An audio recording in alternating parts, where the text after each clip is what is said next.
ফিলিস্তিনের মুক্তি সংগ্রামের পক্ষে সংহতি জানিয়ে ও গাজা ইসরায়েলি বাহিনী চলমান ধ্বংসযজ্ঞের প্রতিবাদে বিক্ষোভ মিছিল অনুষ্ঠিত হয়েছে। চলমান আগ্রাসন ও নারী শিশু সহ হাজারো নিরীহ মানুষ হত্যার প্রতিবাদে বিশ্বব্যাপী হরতালের প্রতি একাত্মতা প্রকাশ করে বিক্ষোভ মিছিলে অংশগ্রহণ করেন বিভিন্ন সংগঠন ও সাধারণ জনতা। পূর্ব ঘোষিত কর্মসূচি অনুযায়ী সোমবার সকাল 10টায় কুষ্টিয়ার সর্বস্তরের জনতার ব্যানারে কুষ্টিয়া ইসলামিয়া কলেজ থেকে বিক্ষোভ মিছিলটি বের হয়ে শহরের প্রধান সড়ক প্রদক্ষিণ শেষে চৌরাহাস মোড়ে গিয়ে শেষ হয়। এ সময় কুষ্টিয়া ঝিনাইদহ মহাসড়ক যান চলাচল বন্ধ থাকায় দীর্ঘ যানজটের সৃষ্টি হয়। মিছিলকারীরা ইসরায়েলের বিরুদ্ধে বিভিন্ন স্লোগান দিতে থাকেন। ফিলিস্তিনে হামলা কেন? জাতিসংঘের জবাব চাই। বিশ্বে মুসলিম ঐক্য গড়ো, ফিলিস্তিনি স্বাধীন করো।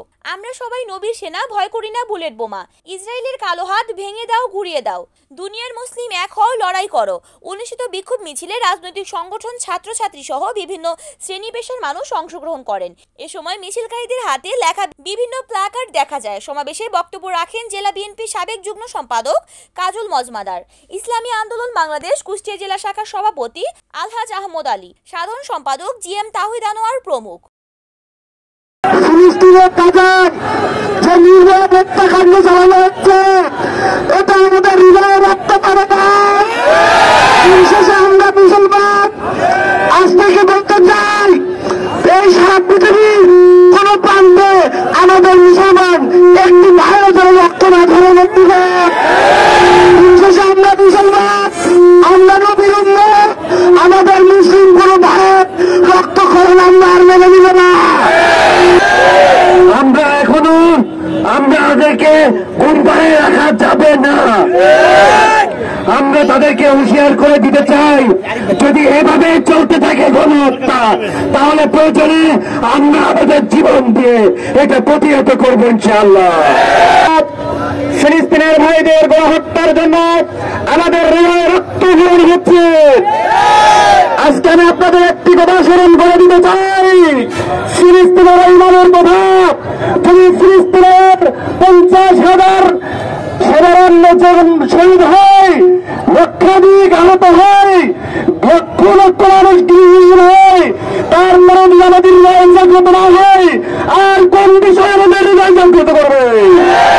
আল্লাহ রাব্বুল আলামিন ঘোষণা দিচ্ছেন, আজকের এই ফিলিস্তিনের জমিনে মানবতা যেরকম ভুলন্ঠিত, তাদের কণ্ঠে যে আওয়াজ আসছে, আল্লাহ রাব্বুল আলামিন সূরা নিসার 75 নম্বর আয়াতে বলেন, তোমাদের কি হলো যে তোমরা আত্মমানবতা এবং সাধারণ নিরীহ মাজলুম জনতার এবং শিশু, নারী, পুরুষ, তারা আজকে মাজলুম, তাদের পক্ষে তোমরা কেন লড়াই করছো না?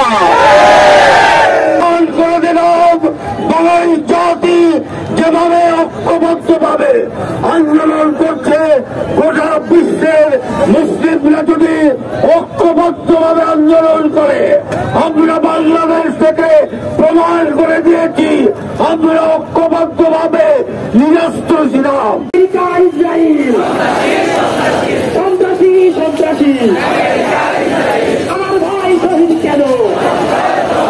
জাতিসংঘ জবাব চাই।